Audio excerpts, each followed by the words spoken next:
Bayi Kongomani Banamboka Mbotenda Bino lelo ezali format spécial parce que toko ça la clôture ya campagne électorale parce que ma pronomi esengeli sel mamokolo ya mercredi le 20 décembre au ba Kongomani bazali komilengela déjà parce que seni ECP sindingisa moto nyonso atako carte na yo ezali komona na te esengeli na yo okende na bureau de vote sanrola ki soki antenne wana ezali opérationnel et pas iwa pesengeli opona moto azali na choix na yo nde esengeli na biso atoyeba bato yango comme députés nationaux, provinciaux et aussi conseillers municipaux.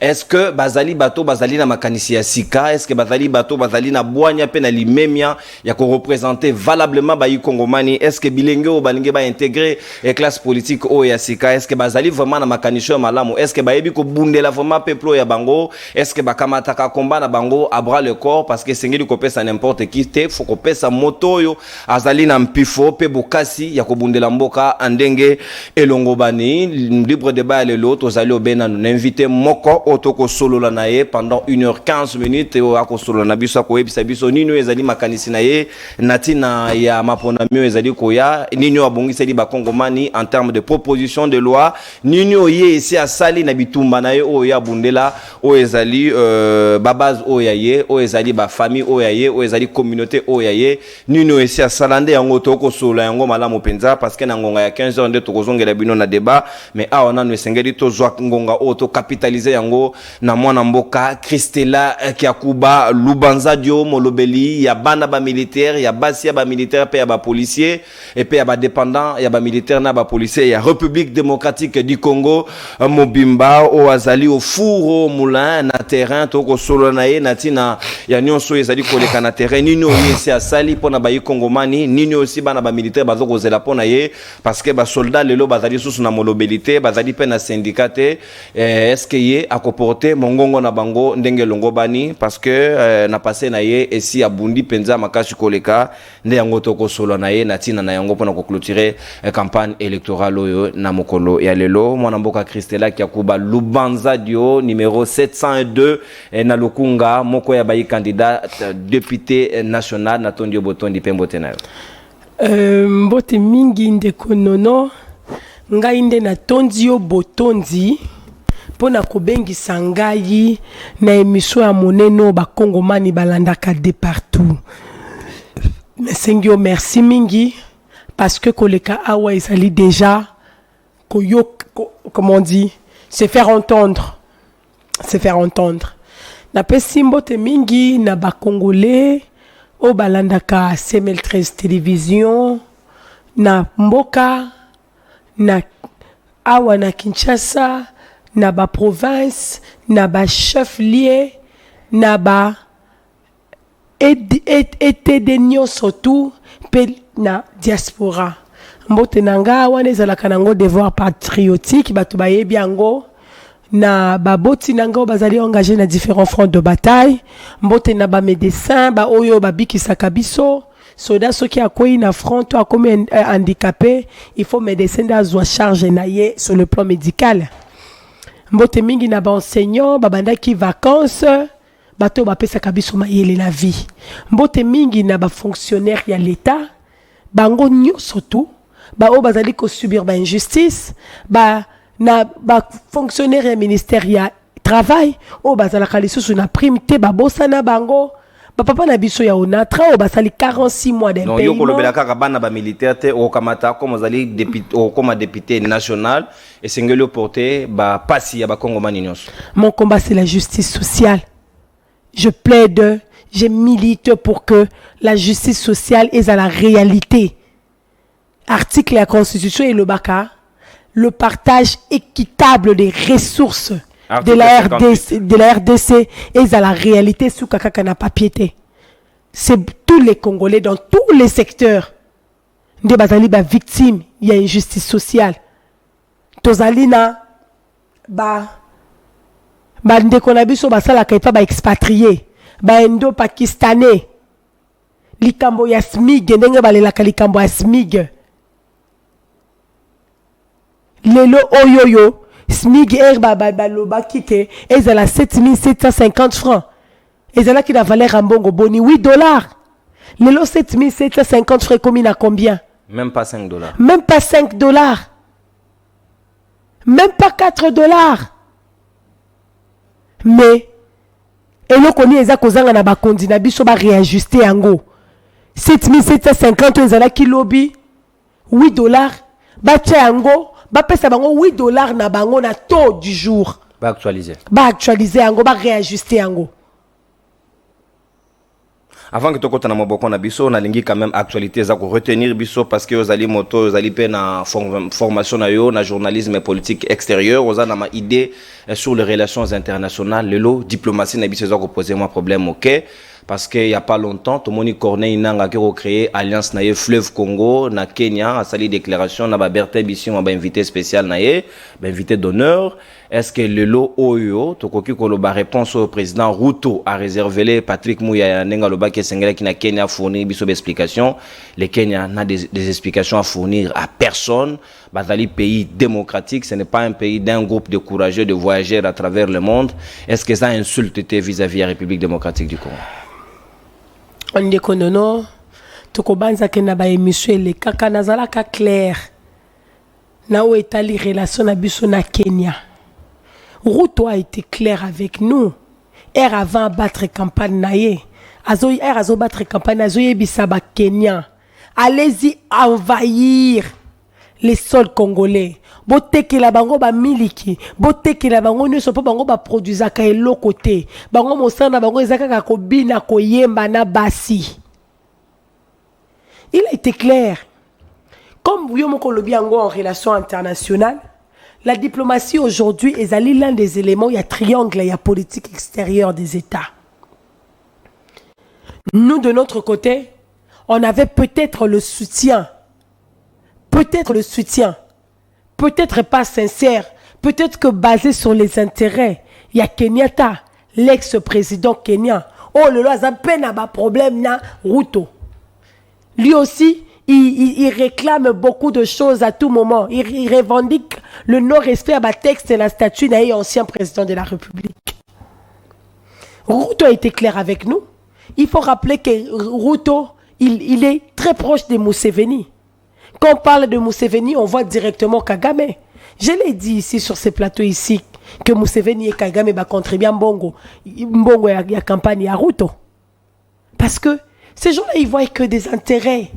Ils s'en foutent de nous. Ils s'en foutent de la paix dans notre pays. Ils s'en foutent des millions de Congolais au Bazokou, famille coloniale surtout. Pour eux, c'est leurs intérêts. Je l'ai toujours dit ici. Que ces gens-là n'ont pas d'intérêt à Koluka Kimi et Kota na Congo parce que c'est parmi le bénéficiaire, il y a désordre, il y a chaos congolais. Je l'ai dit ici. Ils ont quels intérêts à Koluka Nali Pe Kota Nambo Kanabiso? Ils n'ont aucun intérêt. Et c'est parmi eux, je peux même pas, et ce sont d'abord parmi les bénéficiaires. Il y a chaos Nabiso. Ils bénéficient en tout et pour tout. Mais Sikawa, quelle doit être la position de la République démocratique du Congo face à vis-à-vis à la réaction à l'Olengwan? Route à lobby que bango baza libre. Route à lobby que bango baza un pays démocratique. Le Kenya est un grand centre et à presse. Route à lobby que bango ba respecte la liberté. Aucun Kenyan a la permission ou autorisation avant l'OBA. Le Ruto qu'on croyait être notre partenaire, malheureusement, le Ruto voit que les intérêts du Kenya, les intérêts du peuple kenyan, ce qui est bénéfique pour eux. Si le chaos est RDC, c'est bénéfique pour eux, ils ont bien. Ils ont très bien.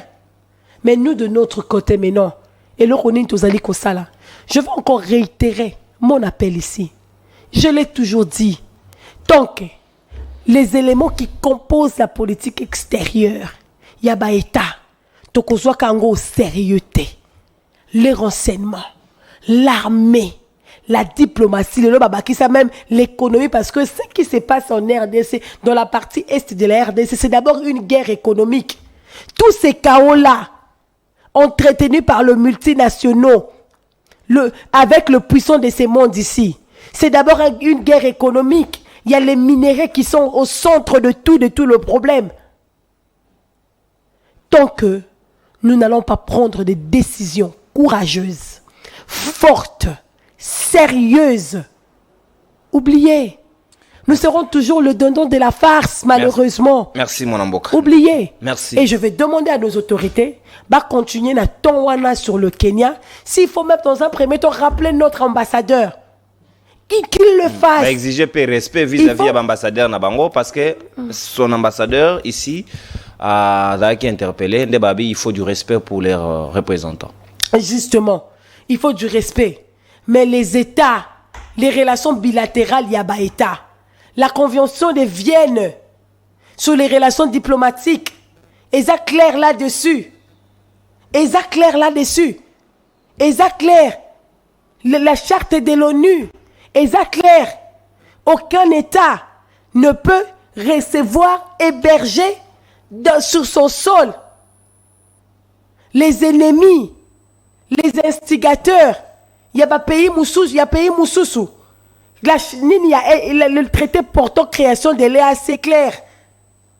Le Kenya est dans l'EAC. Nous sommes dans l'EAC. L'Union africaine, la charte de l'Union africaine. Et ça clair sur ça. Et comme on dit toujours que le droit international existe pour le faible et n'existe plus pas pour le fort parce qu'ils vont dire que les rapports de force sont à notre faveur.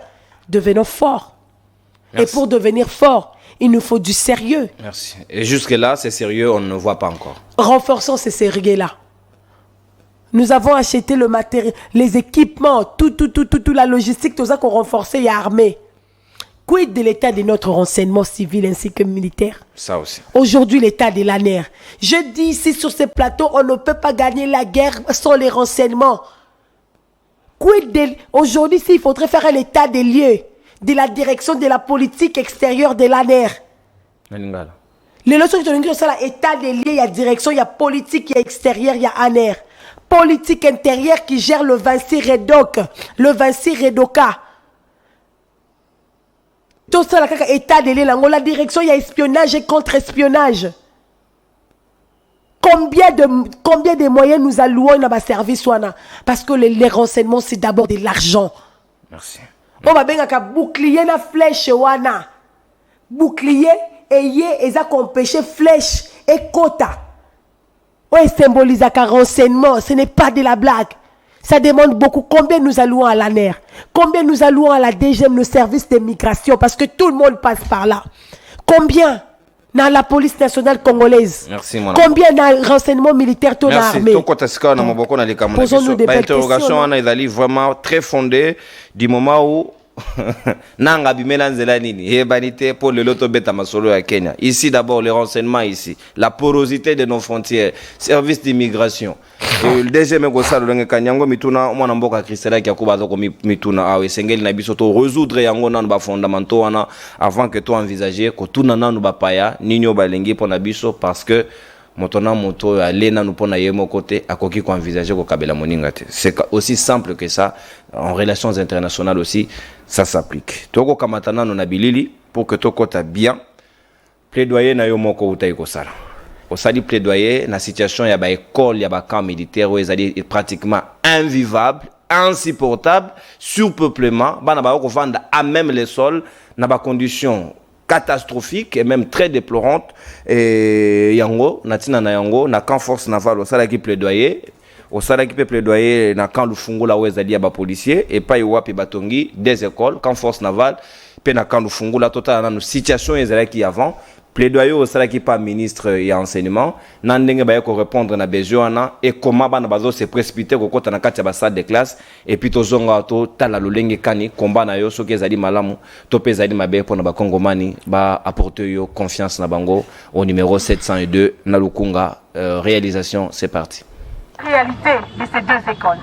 Il y a urgence, monsieur le ministre. Il y aura bientôt mort d'homme. À l'école du camp force navale, avec la construction qui se passe sur l'avenue de la Pirogue, vers Baramoto, il y a fissure à l'école. Le mur va bientôt s'écrouler sur les enfants, très cher monsieur le ministre. À l'école du camp Lufungula, je crois qu'avec votre cœur sensible, vous aurez les larmes aux yeux. Nous avons des images ici.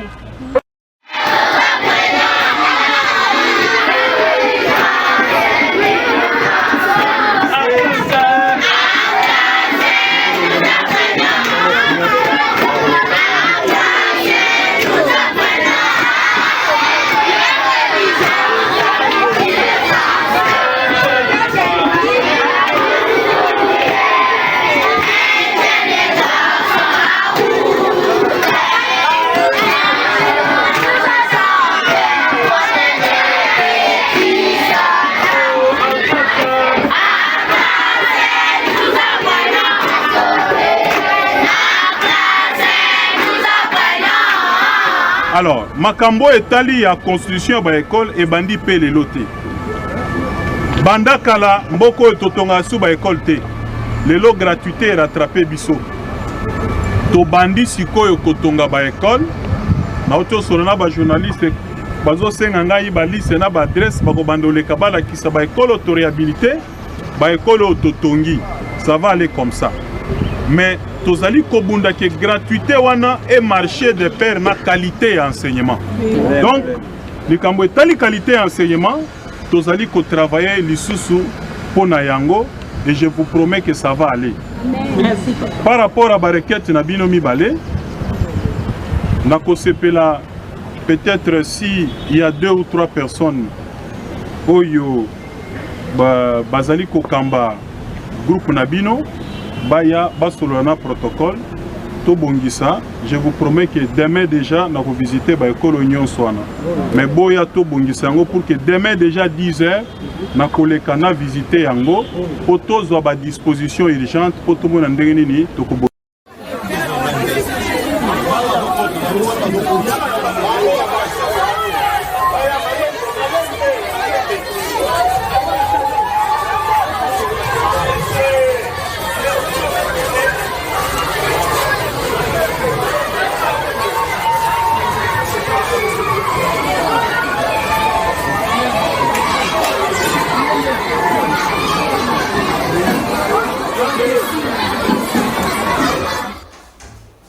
Voilà, merci beaucoup Mwanamboka Glody Nzita l'homme à la chemise blanche na musalo kosala de fourmi na sima ya machine pa yo wapo zwa mina régie mais sikawa Mwanamboka Christella ki akuba Lubanza de Otolandi na bokebi penza lolenge kani oko muye mayo oko bunda déjà en dehors ya ba institution kaka na structure na ya mwana mapinga wezali ASBL dans la société civile jusque là. Olingi okota siko na ba institution, est-ce que vous assure qu'on changer te vous allez transformer te ou continuer car na même dynamique pour na bien-être ya communauté na yo. Merci m'dekonono pour na motuna mais j'aurais bien voulu pe ba la sa ba photo et ko le kana ba ndenge collier komi bino moko mo ndenge bana bazokota na kati ya salle de classe. Je vais préciser ici, c'est pour la première fois moninga na kati wana école batongi. Et ça peut-être moderne en modernité. Mais la vidéo, il y a liboso to landi. Moi, na longa na condition, na comme na condition oyo. C'est quand même quelque chose. Et ça part. Et ça quand même t'es à part. Soyons sérieux, soyons honnêtes avec nous-mêmes. Et ça part. Il y a Moulaï. 49 ans après. Depuis Batonga Force Navale. Na 1974. Mbala liboso bazana na école à briques. Il a fallu bisoto kende bomoni plaidoyer. Ministre aya bokomona na ba photo ya ministre aye na kan lobby nango aye na lufungu la pe na force navale lelo bana ba longwe na condition na ba komi na condition oyoyo. Et ça nous l'avons fait sans être dépositaire du pouvoir public parce que nous étions épris de justice et nous avons décidé d'agir, de réclamer nos droits, d'aller vers les autorités, leur rappeler leurs responsabilités, les responsabilités de l'État et obtenir certaines réponses et les combats continuent pour avoir plus de réponses. Le combat ne va pas changer. Le combat ne va pas changer. Le combat va continuer. De la même manière, na sala ka combat na ngai, on a ka koloba ernyo surtout à part armée na la police, institution publique moko lisusu te. O babenga ka établissement public, service public, entreprise du portefeuille de l'État, mon côté et l'ansaka, recrutement, offre d'emploi, à part armée dans la police. Le combat va continuer pour que moi, na veuve, moi, na maman, moi, na enseignant, moi, na fonctionnaire, azona ba un paiement. Mais à Bundi, enseignant à Bundi, fonctionnaire à l'État à Bundi, n'a bon à moquer l'État à Pesakaye, à Tindi Mona na université à Kende Koyekola, moi na Keya Yekoli, à Silisi Kelasi, à Zana Maele na moto, mais ceux qui a Keyi na DGI, à Keyi na DGRAD, à Keyi na FPI, à Keyi na OGFREM, à Ebisi Bango na Ekoluka Mosala, CV na Ngayango, lettre na Ngayango, ba Ebisi ke décret ya premier ministre à Matate et suspendable engagement. Mais moi na ana moko à Kozonga 3 mois après moninga na koyebisa moninga de aza moi na ya moi si ya to aza na parti politique ya ba fort akoyebisa ke na uchi ko kota na même entreprise wana yo kendaki ko déposer lettre ba yebisa ki ke ba engagé ka bato te. Mon combat c'est ça, que tout Congolais soit traité de la même manière, qu'il y ait maximisation de chances pour tout le monde, que quand il y a la loi bakomi, la loi portant carrière des agents publics, la loi du 30 juillet 2015, oh bah la kisibiso déjà nzela nini motakoki ko côté là, entreprise publique, nzela nini motakoki ko côté là, a comme akosala na service public, bah entreprise ya portefeuille ya l'État. Oh, et si comme côté bakomi qu'il faut à la moi na ya, et si comme côté bakomi qu'il faut à la moi si ya. Et si comme côté base le comique il faut à la ndekoya, et si comme côté ba comique il faut à la moteur parti politique pour que ça la CNSS. Non, combat ils a continuer. Combat ils a continuer pour na bande ko na biso baza victime ya mauvais traitement et pas ba expatrié. O ba comment même ko utiliser ba kondi mususu ba comment ba parapluie na bango. Que justice soit faite pour ces Congolais. Manandaki yo olobaki na biso motomoka tuna kinga mutu na bime combat na yo ozali plus basé pour na ba dépendant ba militaire na ba policier, en quoi ça profite aux autres citoyens wana ko sala plaidoyer wana mais okoloba pe que ceux qui policiers a commis na condition malamu tracasserie ko sala sous-souté ko sala bénéfique pour la population. Est-ce que vous avez envisagé makamna le lenge yena? Merci beaucoup ndeko nono. Ba Congolais ba Congomani ebele balingi ba yeba pour ba yebinga yi na elongi nanga le comme figure et comment avec loin de moi d'être prétentieuse mais elongi nanga le comment figure moko emblématique quand on parle des questions des dépendants des militaires et des policiers.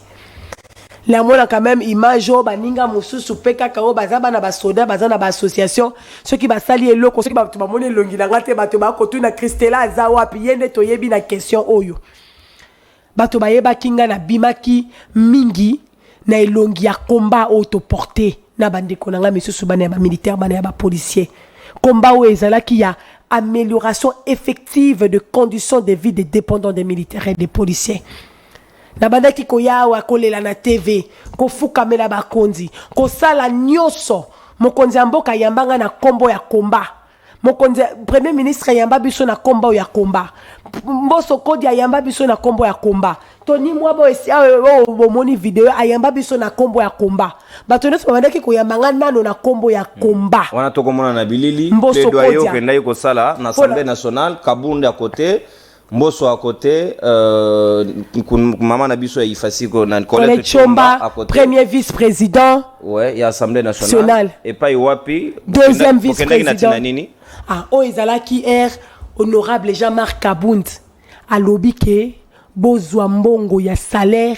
ya député ya ministre ya président de la République ya ba autre autorité bref na le potoneng balobaka réduction de train de vie des institutions pour que mbongo ekostika la wana baba kisela militaire mbongo ya solde na ye baba kisela policier mbongo ya solde na ye baba kisela enseignant mbongo ya salaire na ye baba kisela ba infirmier mbongo ya ba salaire ba médecin ba couche importante mais marginalisée ya population ya mboka oyo biso le quoi to ebaki ke ba médecin ba kokaki ko ya baza na restriction mon côté. Et pour y aller comme ça aux à la reçu, tu as eu à mobiliser près de 2000 personnes dans Zela di Bosso Assemblée nationale pour faire la pression en fait que ba mbabino parce que mongongo banda ko yokanate. Oui, comme on a toujours dit, sokoye na ndenge ya malembe oyokanite, nous on a une force. Ceux qui na continue kati ya kanko ko na bina bimisa bato to kende ko sala boy.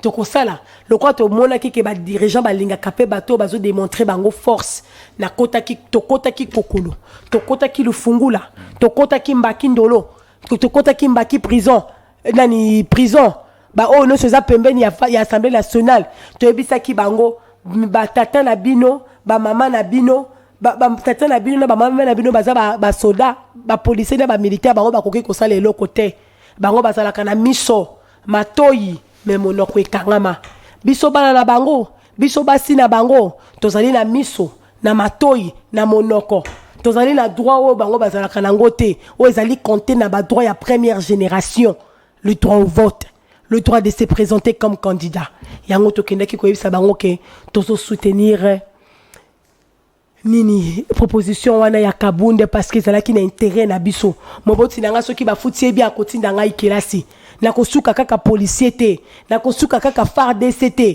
pas que pour la lingi Congo mais pour l'état futi moboti nanga mabe moboti nanga zali capable côté ndanga na kelasi te ngai pe na comme ingénieur na comme médecin na comme magistrat militaire na comme infirmier policier yango to kenda ki ko soutenir yango. Sikawa comme tous en a volé éducation ya bitumba o ezali ya yo bien avant que beaucoup mana étape ya plaidoyer o tu comme on a tout à l'heure au bana ya camp force navale na bana ka Lufungula EP5 Lufungula ba bénéficier des écoles modernes les lo o ezali quand même na ba conditions acceptables pour na batanga ndenge longobani yo na ba moyen na yo de bord to moni na bilili na utai ko sala enquête sur yango na moni question construisa un petit bâtiment na camp Kabila na Lemba et pas wapi au kaka na ordre ya gratuité de l'enseignement et pas wapi bana babande ko vana na ba condition malamu te yo tongi yango wana na bilili merci réalisation des salles de classe modernes avec ventilation à l'intérieur différence au gouvernement ça y a na ventilation mais yo avec des bancs équipés tellement moi na mapinga donc est-ce que ko bana biso secret merci beaucoup. On a rappelé que photo ana motozali liboso photo comme on a nonon cours. Oh asimbi micro liboso. Oh asimbi micro liboso comme on a nonon cours. Compagnon de lutte. Mon meilleur frère. Mon frère, mon ami, mon confident. C'est parce que na croyant na combat na yo, c'est un combat noble. C'est pour quand on n'était rien. Mais on voyait le futur. Merci pour na motuna.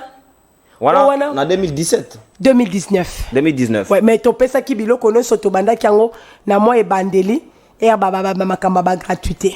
Très bien. Merci bon mingi pona motuno bozali komona ezali nenge ba komi wana don de telema mwana ya mapinga.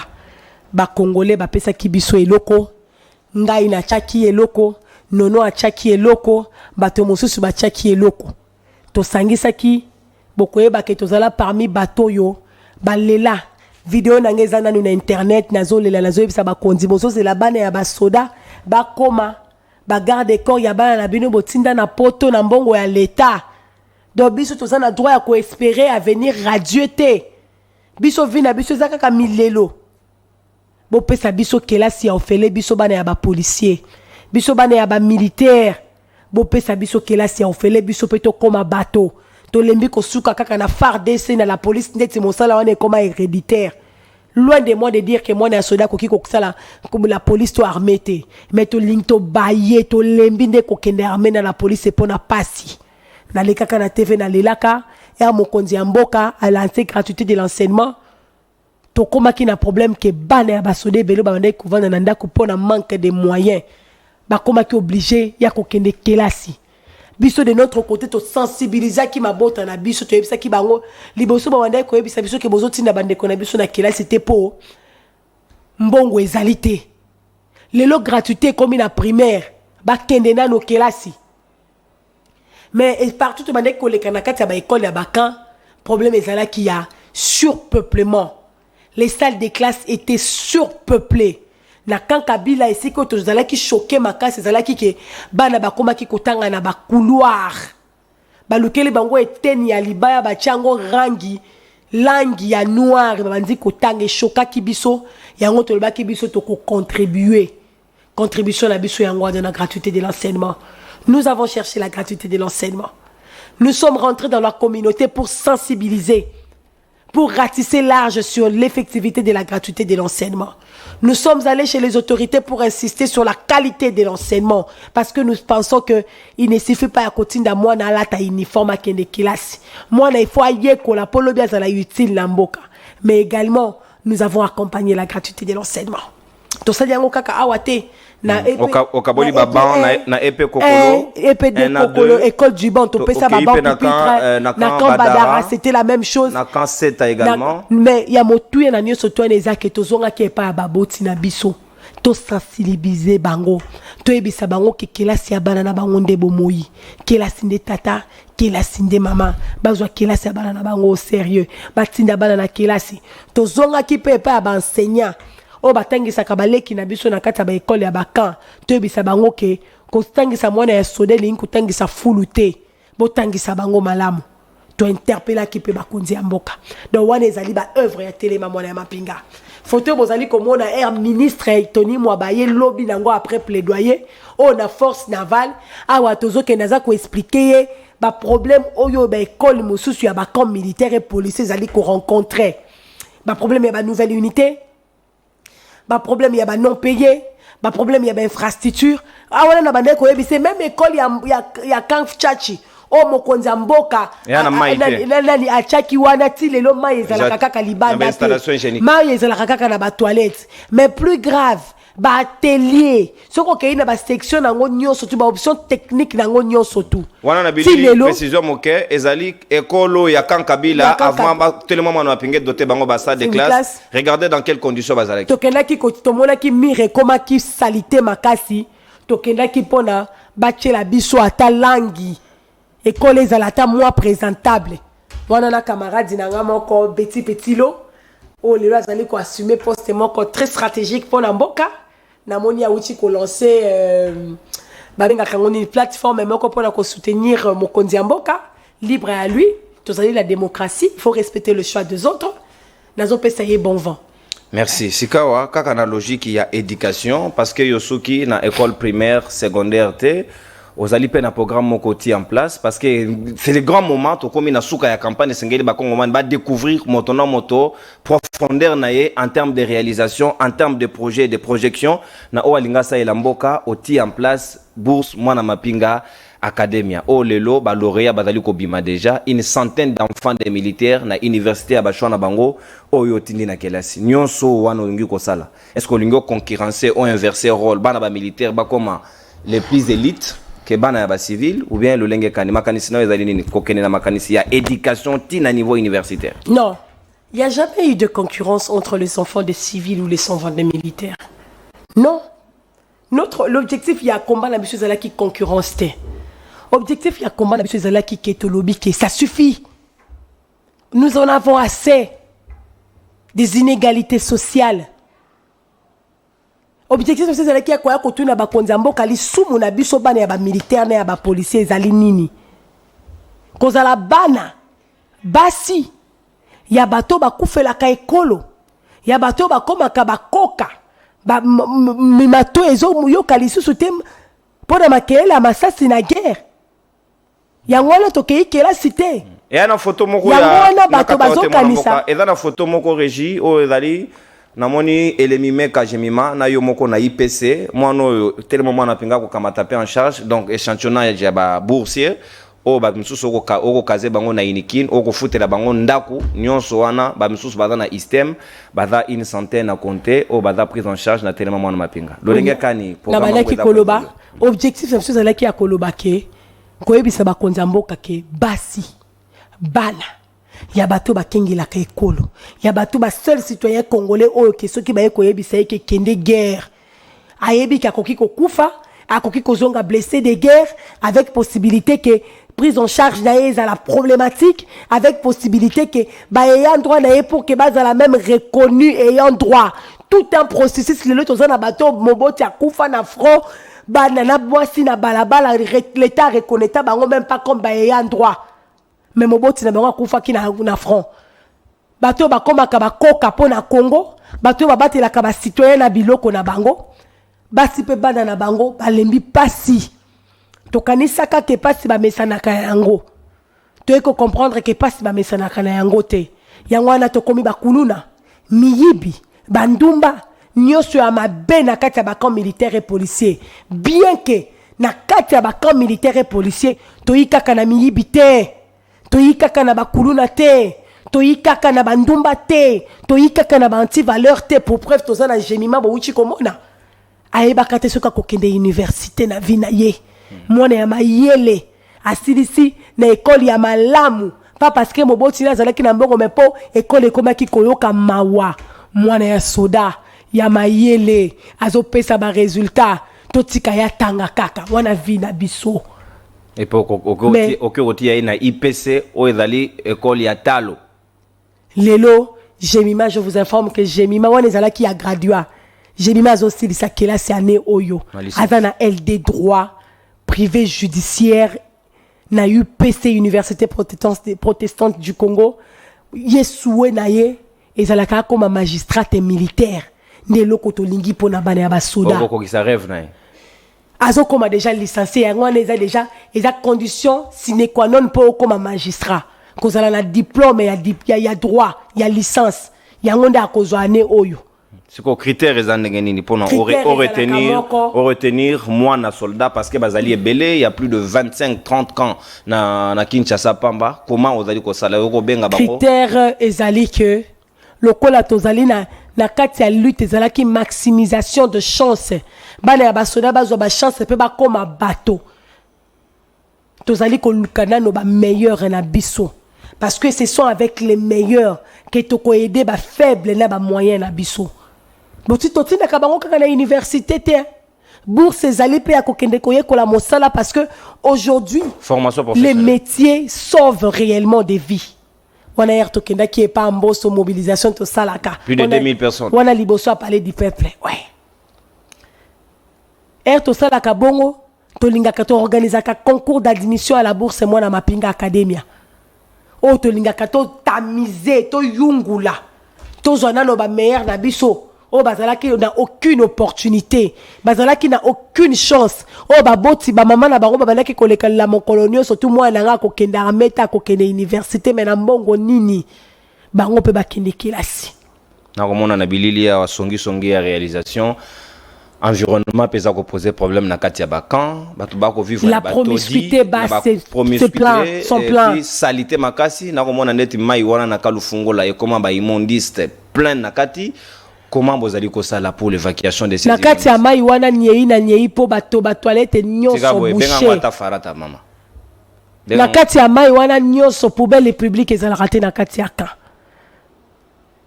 Nakati ya mai wana nyonso ezali ya mabe. Bato a cité ba ipe na kubobangi lisusu ya soda te. Ba ko boaka pe ya bango. Bango ba na buto ba yaka ko boaka ya bango ko kamwa. Kaka ni na kati ya plaidoyer boyebi bino moko mboka. Ce qui est belélité et l'autre côté la maté. Et tondaki. To bois kimbela et pas dire kaba. Il y a ministre à ITPR. Batindi OVD aya salimo sala naye. To ye ko contrôler pour bango bazalaka soki ba longo libo ba tiki salité boko ba vidéo nanga moko komaka viral boye. On a bandai ko lakisa que 3 mois après le curage, il y a rivière Gombeo et le Kakanakan le Fungula, on veut d'article la biso ba déchets, aya li sous kolongo la déchetté. Fallait qu'on contrôle évacuation des déchets. Voilà na badé ko ça la inspection, j'étais sur terrain. Boko mo na ndenge na lati ba godio. Mais nazo profiter pe nazo sensibiliser parce que nyon se fait le kanamoto à moto. Le problème du Congo, c'est la tête de l'homme congolais.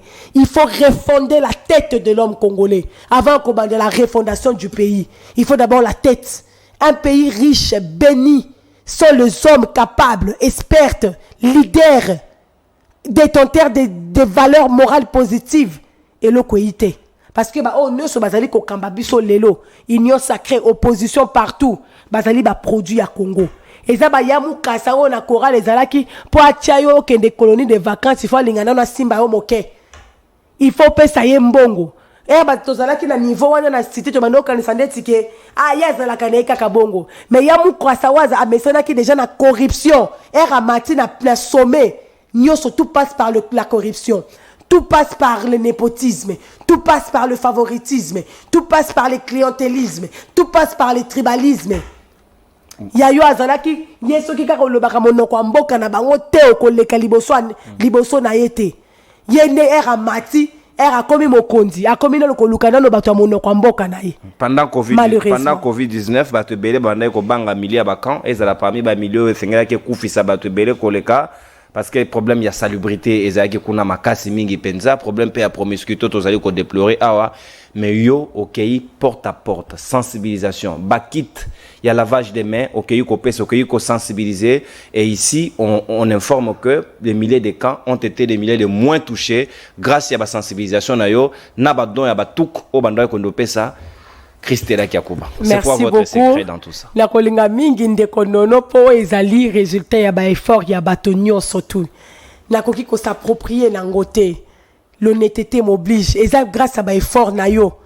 Yondo ozwa qui parti ya changu. Yondo ba ya sensibilisation. La photo wana ngai wana na suka. Ye wana na suka. On fait de très loin. Biso tozwa ki na mopandi boye. Il faut toujours qu'on reconnaître les efforts auto fournissent qui ensemble les aïe méritent un mototé. Nazala qui peut-être à la première ligne. Mais comme coordonnatrice, bien sûr. Vision nyo se banda qui cause la idée à biso nyo surtout Calais Bazali, les fidèles des fidèles. Christian Ilunga Azali. Bande ko na biso pe ba pousse na mosika na biso mais tozali bien Christian Bagaza bazana part na bango na lutte. Ba Gilles bazana part na bango na lutte. Tozali na ba Elvis et Nyumba. Oya bien quand des veuves na célé bazana part na bango na lutte. Tozali na Masamba. Na kan Mbakindolo. Tozali na Masamba. Ay kombo na ezali na lutte tozana na Franck Ebobo kombo na ye tikali gravé na lutte. Ye pas ali moko ba candidat député provincial na Bandalunga. Numéro Toyambaye na pokwa. OK. Oui, Toyambaye na pokwa. Merci beaucoup. Wana ezala ki toyebi epa ina biso. Soko tali na statut de militaire bazali kokoma militaire et ses dépendants ont droit au logement avec conditions humaines. Toyebi ke makambo wana esuka nango kaka na papier. Soko kontina ka okokuta ndako ya tole. Todi okokuta ndako ya bashe okokuta ndako ya libaya soko kena force navale okokonte ndako ya briki na misapi po etika les atoli na libaya lokola malheur pe beta na porte ya bia e beta ezanga ko beta pe na porte ya malherete ane passé 500 ndako ya tole etumba makikuna donc bazwa ezalaki kaka ya sucre na café ya politicien moko ayeki ko yebisa bango lokwa bo ali banda bozwa kata sucre na café bolalaka te bobatelaka ba vie na bino toyebi pasi na biso toyebi ke na kati ya kan ezana bandako ezalaka ndako moko mais divisé par 5 familles 3 familles 4 familles bakabola bana nyonso balalaka na kati ya salon ya ba différentes éducation et puis bazotuna biso pona nini tozana miyibi bakulu na moyibi akozala te na kati ndenge nini viol ekozala te na kati ndenge nini harcèlement ekozala te na kati ndenge nini mauvaise éducation ekozala na kati ndenge l'état azui asangisi 5 familles bayebana te na vie o azui chambre parents kuna azui cuisine o kuna azui nini bazolala bana nyonso na salon na kati ya bakande toyebi vi wana via ndako ya tole na se ya moyi nde toyebi lokwa toyebaki promiscuité wana mauvaise condition de vie. Et pour déplorer ça, il y a un commandant, il y a quand commandant du camp, il y a quand Kabila de l'époque, babouake la embassou, le colo à salon au Kabola na libota mususu. Ouais. Combien c'est important pour que l'État a trouvé solution à la situation? Alors le quoi toyebaki kuna passe na bango promiscuité pour denesika promiscuité il y avait déjà tout. Et kokaki koya to kenda kito za la lanceur d'alerte. Gouvernement badaki ko sala rôle na ye mais biso ezalaki rôle na biso ya kokende ko expliquer bango na ba mo bango ba yokaka lokola toyebi bango tokendaki ko sensibiliser sur le mesure barrière il y a lutte pour la lutter contre la Covid-19 au eboma ki va kota na chapitre mususu parce que yo leki mozindo makasi osali makambo ebele koleka et sengeli ko vendre yango ko lakisa ngo grand public parce qu'il est grand moment bato ba charlatan ba comme moi ebele na terrain et sengeli ke moto abosa na te nani azali nani mon paya mususu ya courageux aye il n'a rien mais il n'est seulement venu sans idée sans initiative sans préparation aucune. Avec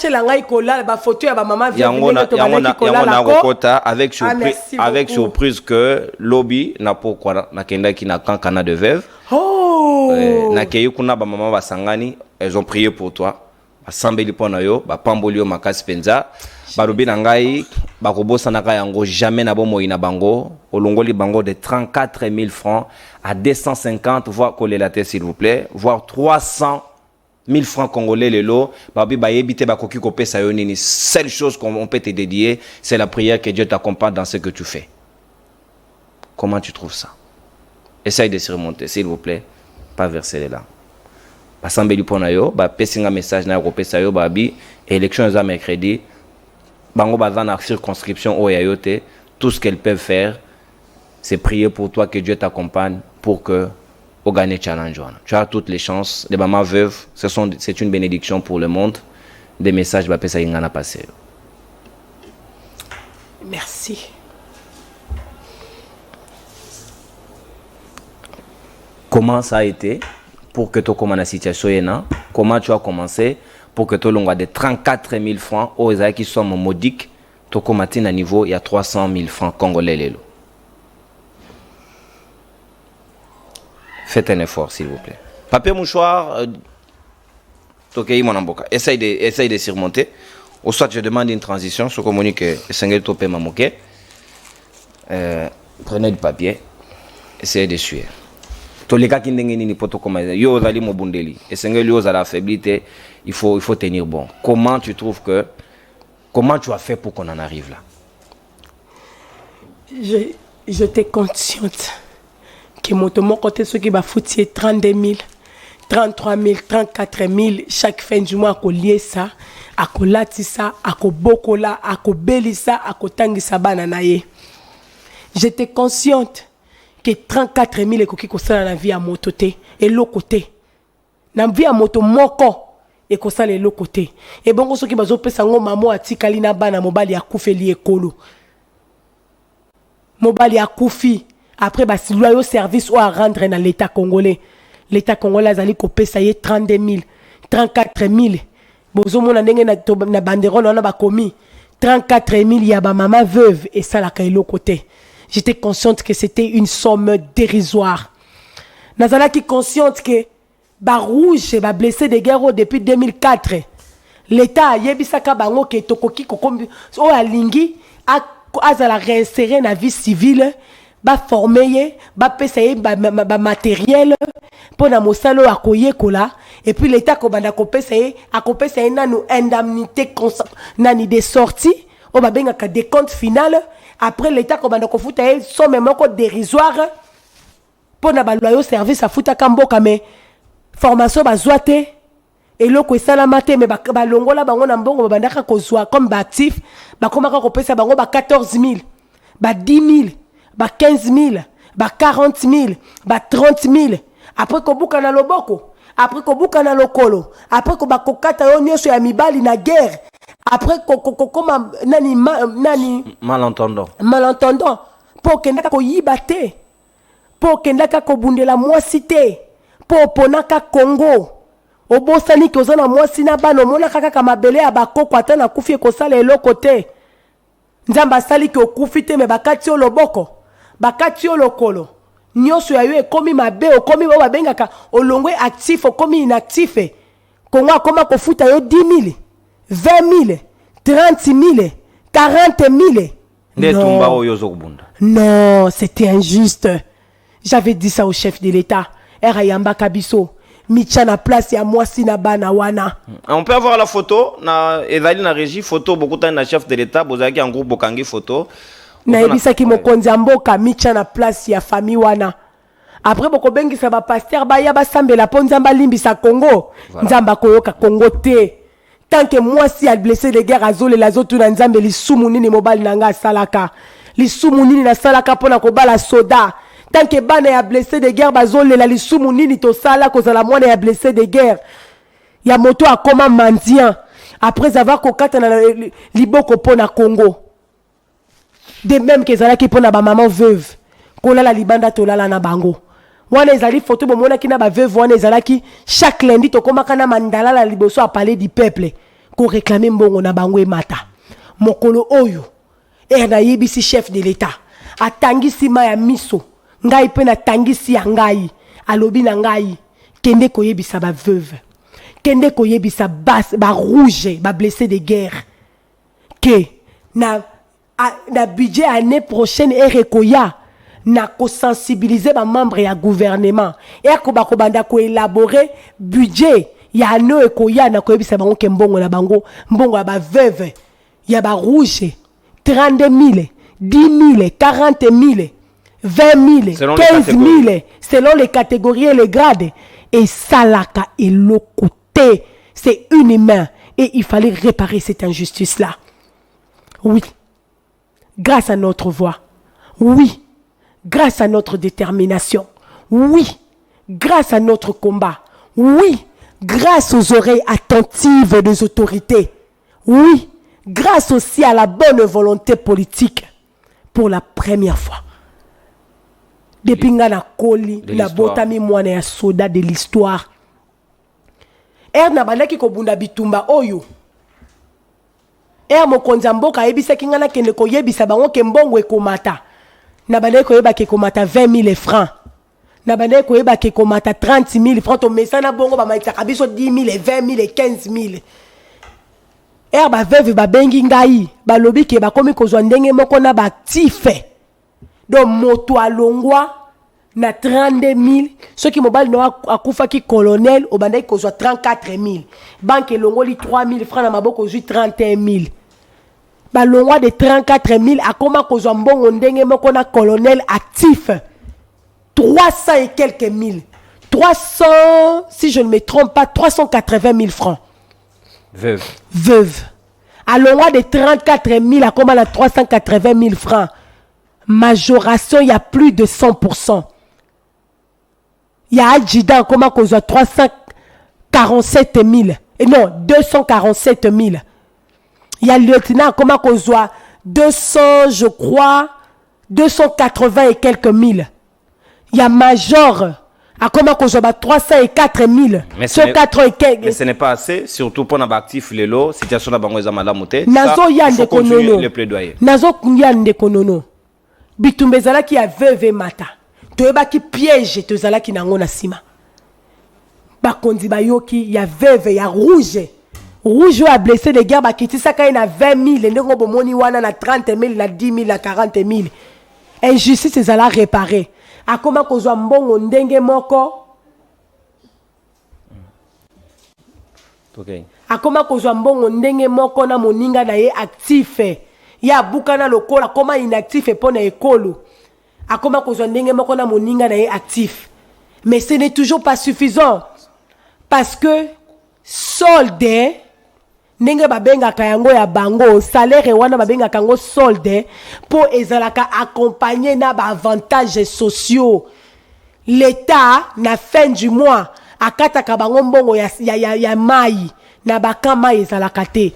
Mayo bababongisaki na programme ya 100 jours bazongisaki na kokolo. Et comment ko bimisa michopi na ba pompe monsieur bimisa kasusu eloko te. Na plaza mai michopi bimisa. Michopi nde bakoma ko bima. Na lufungula mai ezali te territorial mobima bataka na mai te. Mai kokende koluka mai kolamuka 3h 4h yango nde bakoma ko violer bana na kati ya baka. Na Kankabila pe ezali don la première dame. Mais dans la première dame il y a école. Nde bato. Non, ne bato kaka ya quartier wana nde bakoma ko profiter lango po babimisela bango ba robinet libanda pe. Forage. Na badera bazaka na mai te. Na utaki kokende na Légion Pire lobby na UNTESA. Mai ezali luxe kuna na mekaki na sunga mais talo ezalaki kuna ezali luxe mais l'état akataka bango mbongo mai chaque fin du mois. Courant de koma nango likambo ya pasi mingi na kati ya bakampo courant de boma e koma kotumba bandako wana manzanza na kati ya bakamba bandako wana mabaya incendie esalamaki na lufungula ezalaki à cause du courant. Lelo na 21e siècle oyo na 2023 toza na ba militaire na kan kokolo bazalaka ba locataire ya baninga na bango militaire ya courant pour l'état ayaka a déposer kaka transfo o etikali moto na oya azana mwa moyen ake a connecter singa kobanda ndako na ye kino na transfo na cabine o azana moyen ta koma ko futela epai na ye. Merci Christella Kiakuba Lubanza eloko moko na tosicité oya koloba ezali tellement ebelé ba misusu bayaka mbala moko ponanga. Mais oya yo différence na clôture ya campagne lelo to lakisi oyo sali o démontrer oyo zali c'est ka to kene na dimension ya ko senga siko ba kongomani affiche zali yango wana to tsekali na 10 minutes o ko s'adresser sika na bana lukunga au regard ya oyo sali est-ce que sengeli batika yo wana to sengeli ba poussa yo pour ko ça encore beaucoup plus d'avantages numéro ezali c'est moko na lukunga 702 ce qui est sengeli to za na meilleur élu.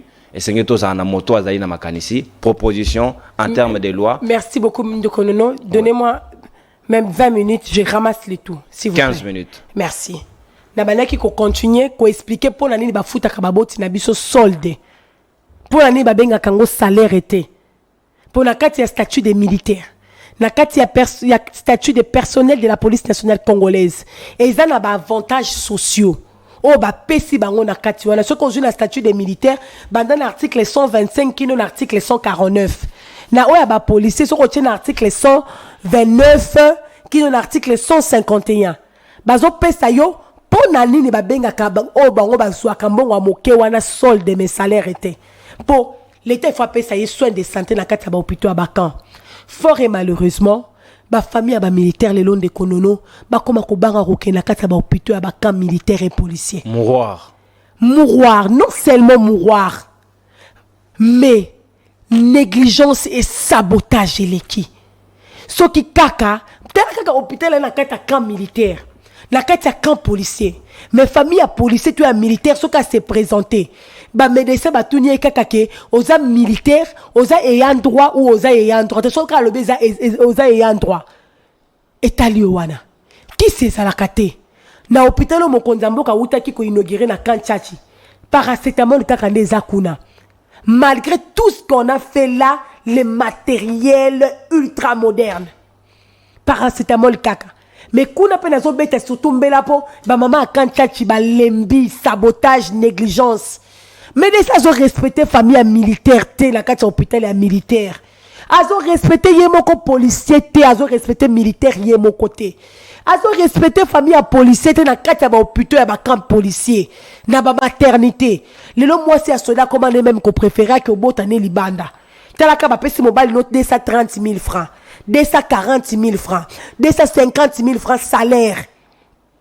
Pour entre autres l'État kata kabino mbongo ya soins de santé mais au bango que au bote na kata maternité au piasi ya camp militaire pour ozo yebate négligence et l'équipe sabotage et l'équipe na kata 230 240 au lié ça au bokola au latisa au lié ça au tangisa après na suka balobi bana ba militaire ba kuluna miyibi bandumba ba omi tu la question te po ani to komi bongo.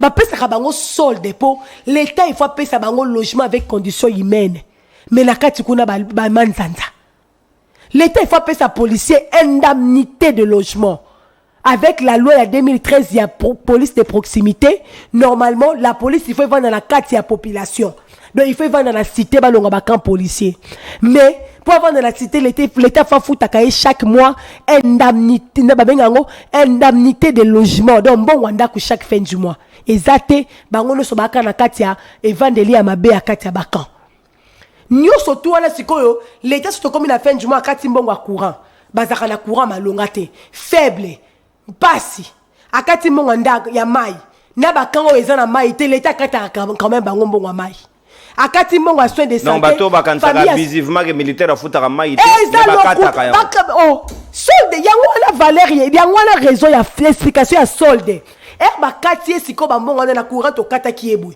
na mai to kata kiebwe na nini to kata kiebwe o ekotika la ya moke to ba pesa qui est complément alimentaire ba pesa qui est allocation familiale ba pesa qui est nyonso tu wana soins médicaux mai ndako avec conditions humaines indemnité de transport indemnité de transport pona ba o ba comme na grade ya ba officier l'État il faut garantir ba on que baza capable de rekende kozwa prêt na banque ya kosomba ndako ya kosomba motuka mais lelo yo yebi soda koma papier policier koma papier na kata bus receveur a lingi ku koyoka te bakoma kofinga bango bakoma kofinga bango yo yebi siko nyoso to wana l'État ako pesa bango ba avantage sociaux wana na suka pesi bango mbongo ya moke o ba benga ka solde pour que asomba cirage a brosser botine o l'État ko doter asomba savon anika tenu o l'État ko pesa ye mais lelo to ko constater que o l'État pesi mabe mais sous l'État pesité mais l'État a kokataka bango quand même bambongo azo futa bango la futa bango salaire azo pesa bango solde na kata assemblée nationale na koyebisa bango bandeko soki ba loi wana o ezali siko en vigueur to sala ki ango copier coller ndenge to mesana boya to réfléchir sur une loi un statut des militaires o ezali ko refléter réalité na biso on est bo futa ka bango ba solde wana na biloko bo pesi bango tete bo pesi bango mabe bo futa bango salaire bana lukunga ole bo futa bango nani bo pesi bango ba avantage ezate bo pesa bana bango ba kende université ya ofele message na bana lukunga donc nyoso tu wana ezali makambo to déplora ki na combat combat ezali ko continuer nazo loba c'est quoi il faut que changer cadre il faut combat changer cadre na statut militaire balobi veuve ya militaire il faut foutre ma 30% ya solde ya militaire actif donc elinko loba soki militaire actif ba foutre $100 veuve il faut ba foutre $30 mais na ba avantages sociaux militaire peut $100 na ba avantages sociaux lelo ba komi ndenge moko. Alors conséquence logique il faut que actif ba mata de plus de 70%. Ba militaire ba mata de plus de 70%, ba policier de même le quoi ba ko matisa militaire ba mata policier te batika policier da ba policier de même il faut ba mata. Ça c'est clair. Alors les loba tela ba militaire transport. Policier doit transporter. Merci mon amboka. To komi na suka. Sikawa message. La population en 5 minutes na bana lukunga ba dépendant na ba non dépendant ba la population ya lukunga en général. Les familles des militaires et des policiers en particulier, il y a 21 camps militaires et policiers. La population de Lukunga civil me pose des questions. Na lobela kamingi bana ya basoda. Intérêt na bango ezali nini? Pona rokeneka ko lobela bana basoda. Non. Mon combat, je combats l'injustice sociale. Je veux que tout Congolais soit respecté, soit traité de la même manière. Je veux que s'il y a une opportunité, Congolais ne soit kende komeka chance na ye. Ceux qui m'ont salé les na DGI, bah check moi na nyeso ya Congo azali ko se sentir capable ya ko sala concours, a kenda sala concours, bah afficher kaka ba meilleur, bah afficher ba na yabate ba to ba recommandation te. Bozo tout na intérêt na bino ko sala nini?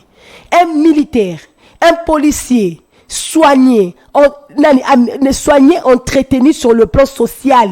Ya yena mwasi na yena bana na ye a ko tracasser population te. La tracasserie policière va continuer parce que la victime n'a pas. C'est toute la population en général. Même moi, parfois, dans la victime, il y a tracasserie policière avec les agents, il y a circulation routière. Mais vous croyez que policiers ont abîmé la tongo, a que l'État a fait ça qui a allocation familiale, les balles n'ont pas si balié. Poliso azomi tuna tena mutu na yeke bana nanga bakokoma ndenge nini lobby tika na tungisa ba chauffeur ba receveur pour que na kende kofuta na mwana nanga minerval quand l'état a rassuré ne sikawana comment koya ko susu ko tracasser population parce que le même policier herba kenda ki bokene botala na internet nos mêmes policiers te décrit à Kalelo quand ils sont à l'extérieur herba kenda ki mission à Nations Unies na Côte d'Ivoire ils étaient cotés parmi les meilleurs parce que bah pesa ki bango conditions à malamu parce que bah pesa ki bango les minimum de confort alors ils ont été respectueux ils ont été vertueux. Merci. Alors population oyo lelo policier population ezalaka er moko azoloba to benga ki la police le bien ezala carburante bana mutukate ya koya ko sala intervention na kitambo bakulula babandai kokotela batu na ndako bakulula babandai ko bunda batu bapanzi biloka ba mama o babandai ko lamba mais un policier ou l'État à entretenir à améliorer les conditions de travail naie akoya à tout moment rappelle les numéros akoya à tout moment pour intervenir parce que mon sala naie mission constitutionnelle nezali sécuriser la population et c'est bien.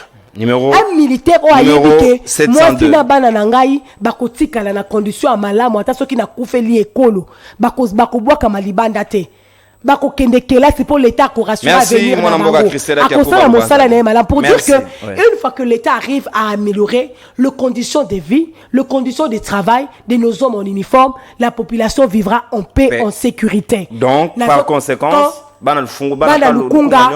je milite pour la justice sociale. Merci. Je vous demande, Boye Binga, na uchi kope sabino certaines de preuves de mon combat. Mon numéro est le 702. Liputa, polo, t-shirt, ce qui paye 10 000 francs. Et bon, ça ni sabino bato babunde la ka peuple té. Basi aba militaire, basi aba policier, bane aba militaire, bane aba policier. Moto moko alobela ka soda na TV pasine ya mwana na Isa Christella Kiakuba. Haïti na quand fungula. Na yaki na TV na lelaki. Ndenge basi ya basoda ba policier ba bandai kola la libanda après incendie. Lelo bazali kotonga kuna et Congolais à soutenir ngai. Batindi ba vidéo et pas ba kondi mbongo ebima baza kotongela bango alors que toyeba ki na ba ne lekaki soki soda ndako eziki ndako alinzanzane eziki etalié. Nous sommes une force. Merci, mon amour. Nous avons prouvé que le Congolais réuni représente réellement une force. Merci, mon amour. Ton soit bénéfice et plaidoyer grâce à nos populations civiles comme la famille militaire. Polo, Liputa, t-shirt moto azoya kopesa yango ozopesa ye voix mpo na yango yeba ke moto oyo ozopesa voix akozala esika yo okozala te pendant 5 ans akozala na bato oyo okozalaka jamais na bango pendant 5 ans est-ce que akozala capable de défendre l'intérêt na yo merci mon amboka Christella merci mon amboka na yo ba problème na yo yo yingete numéro nanga ezali 702 702 nazali candidate député national na Lukunga osala makambo tosali na Facebook na compte Christella Kiakuba numéro nanga na ba o balingi ba accompagner nga nazo luka ba témoin ti lelo na bato yo bazali na ba carte na bango ezali lisible po seni a rejeté ba bato no surtout ba témoin no surtout ba carte na bango bandaki komoni c'est le côté o batumbaki ba carte seni a rejeté yango bo benganga na 081 97 12 045. Il y a aussi un rappel important, s'il vous plaît. Bateau bazan na ba carte au boziki ça. Bateau bazan na carte ezo la qui s'assure sur le numéro nani kombote. Bateau pe ba carte na bango bazwa ka ba carte me bunga. Bokende ko voter. Autorisation ezali. Autorisation ezali. Motote apeki sabino. Merci. Allez-y aux urnes. Donnez-moi l'opportunité de rendre plus audible ma voix. Nazala miso, matoi, monoko, la population. Merci Christella Kiakuba Lubanza Donaton Dio Botondi yo et si la raté parce que yakolo bezali ebele ozo uta na malobaka kate na motema pe na misala oyo pesi ba Kongomani motema mabete les appartenances de couleur politique ne comptent pas le mandat du député il est national et sengeli moto azana makanisi sengeli kotia ye politique ya siège vide ezalité le loba leader politique pratiquement nyos bango nyos bakeko concourir na élection donc motako ko pekisa motulelo ayalité et sengeli ko accompagner au ezali ba valeur au ezali makanisi ya sika ngana ko recommander na bana Lukunga numéro 702 Christella Kiakuba Lubanza de baono so balinga rande ko nono o ba moni ke bakoki à mon nom personnel ko apporter chance na bango coup de pouce na bango pa mwana mboka Christella Kiakuba Lubanza dio azali moto nga na yebi parce que na côtoyer na fréquenter na yebi ba valeur o ezali yaye elle ne va pas vous trahir na tondi bino botondi débat ya libre débat to kuta na 15h na format débat mais le lois qui spécial Christella Kiakuba ye pende to rediffuser na era rediffusion manaka na bino pe to ko rebondir na yesu na 23h donc on aura des rediffusions pour combat na yeza di combat moko noble et sengeli ko accompagner yango mwana mboka na tondi botondi na tondi botondo mingi matonzi mingi na tondi pe ba congolais ba kopesa ngai confiance kopesa ngai voix na bango n'a qu'à décevoir binoté. Merci. Le combat pour la justice sociale va continuer jusqu'au plus haut sommet de la République. Merci. Carrément. Au revoir. Bye bye.